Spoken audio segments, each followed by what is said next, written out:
Hello，大家好，我是神木。看到今天的标题，大家应该都知道了。我们今天要来用超过100个成语，来把它全部放到故事里面，我们来说故事。然后我们今天要讲的故事呢是小红帽。那么我们现在就开始吧。很久很久以前，有一个人见人爱的小女孩，她有着一件喜气洋洋、美丽大方的红色连帽披肩，那是她最喜欢的奶奶送给她的礼物。起初她收到时就欣喜若狂，之后更是爱不释手，不管走到哪都一定要带着她。村子里面的人也司空见惯了，之后就都叫她小红帽。有一天，她温柔婉约的妈妈把她叫过去，而且给了她一个做工精美的篮子，篮子里面装着香氛四溢的美味佳肴，并告诉她一个晴天霹雳的消息：住在森林里面的奶奶已经病入膏肓，生命垂危。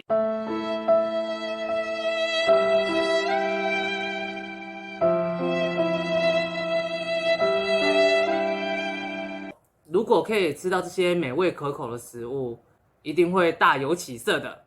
听到妈妈这么说，小红帽就信誓旦旦的跟她说：“包在我身上。”兴致勃勃的准备要出发了。妈妈再三的叮咛，在古木参天的森林里住着一只心狠手辣的大野狼，叫小红帽一定要小心。跟妈妈依依不舍的道别完之后，小红帽便往那依山傍水的森林里出发。走在生机蓬勃的森林里，百花齐放，争奇斗艳，令人眼花缭乱。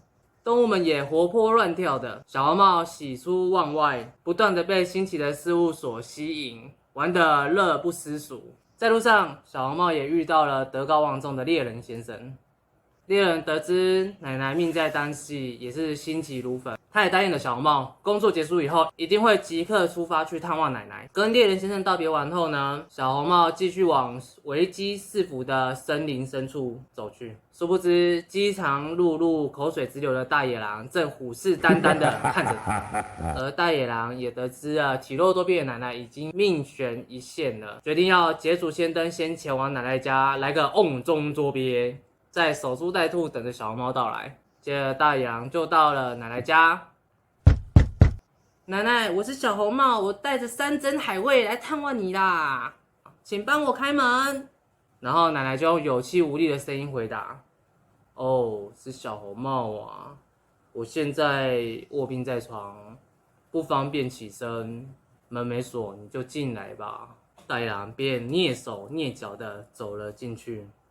走到了奶奶的床边，就以风驰电掣的速度把奶奶给吞下去了。饱餐一顿后，大野狼便若无其事的穿起了奶奶的衣服，躺在奶奶的床上，等待着小红帽大驾光临。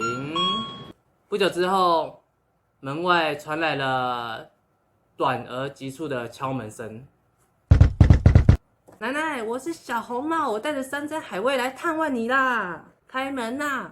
然后大野狼就用着惺惺作态的声音回答道：“哦，是小红帽啊，我现在卧病在床，不方便起身，门没有锁，你就进来吧。”小红帽便长驱直入的往房里冲去，冲到了奶奶的床边。小红帽看到奶奶的耳朵，大吃一惊：“奶奶，您的耳朵怎么变得如此硕大无比啊？”大野狼就回答道：“这样我才能够听见你那有如黄莺出谷般美妙的声音啊！”接着，小红帽看到奶奶的眼睛，目瞪口呆，然后就问：“奶奶，你那眼睛怎么变得如此炯炯有神？”大野狼就回答说：“这样我才能够看见你那倾国倾城的容貌啊！”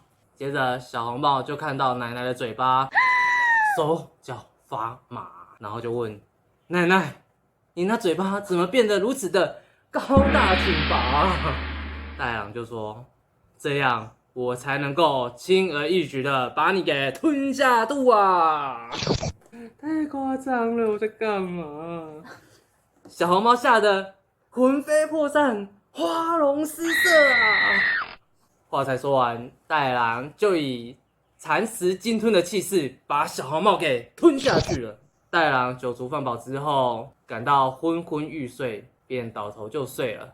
又过了一会，猎人也来到了奶奶家。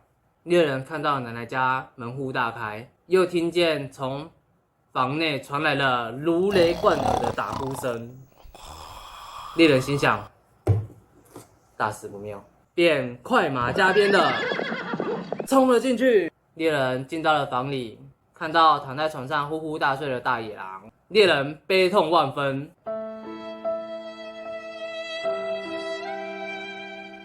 然后就火冒三丈，准备将大野狼五马分尸。就在这个时候，猎人看到大野狼的肚皮此起彼伏，猎人见状，心中燃起了一丝希望，便使用一旁的剪刀，胆战心惊的将大野狼的肚皮开上火兔，顺利的救出惊慌失措的奶奶还有小红帽。紧接着，小红帽协同奶奶跟猎人一同到河边捡取了数十颗大小不一的石头，他们七手八脚、手忙脚乱的将石头全部放到大野狼的肚子里面。奶奶便以巧夺天工的技术，将大野狼的肚皮给缝了起来，简直天衣无缝啊！接着，他们便逆隐藏型的躲在一旁观看。过了一会儿，大野狼睁开睡眼惺忪的双眼，只感到一阵口干舌燥，便不语阑珊的走到河边，准备喝一口沁人心脾的河水。不料大野狼的肚子实在是太重了，便情不自禁的失足落水了。在一旁的大家看到此情此景，欢声雷动，众人喜极而泣，手舞足蹈啊！那个丧心病狂、十恶不赦的大野狼就这样石沉大海了。然而奶奶的病情也突然的不药而愈了。之后，森林周遭就不用再过着腥风血雨的生活。从此以后，村子里的百姓也不用过着提心吊胆的日子了，真是可喜可贺啊！好了，故事说到这边也就结束了。这个是呢，我们花了3天3夜想出来的，努力的拼命的把成语往里面塞。哦，我还在用讲故事的语调。然后呢，就只是觉得还蛮好玩的。